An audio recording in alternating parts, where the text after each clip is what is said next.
Hindavi Swarajya news, जनतेसाठी एक पाऊल पुढे। नामांकित हॉटेलमधून तब्बल 5 कोटींचं गबाळ जप्त। नाशिकमधील रेडिसन ब्ल्यू हॉटेलमध्ये आयोगाच्या अधिकाऱ्यांचा छापा। विधानसभेच्या प्रचाराच्या शेवटच्या टप्प्यात नाशिकमध्ये मोठी घडामोड घडली असून एका नामांकित हॉटेलमध्ये आयोगाच्या अधिकाऱ्यांनी छापा मारला असून तब्बल 5 कोटींचं गबाळ जप्त करण्यात आलं आहे आणि नेत्यांचं गाडीही पोलिसांनी ताब्यात घेतली आहे। मिळालेल्या माहितीनुसार नाशिकमधील रेडिसन ब्ल्यू हॉटेलमध्ये हा छापा मारण्यात आला। पोलिसांकडून या घटनेचा तपास अद्याप सुरू असून ताब्यात घेण्यात आलेल्या व्यक्तींची कसून चौकशी करण्यात येत आहे।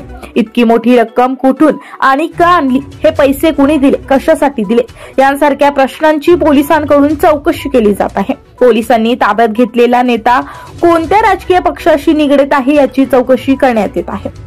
वृत्त संकलन विभाग, हिंदवी स्वराज्य न्यूज, नाशिक।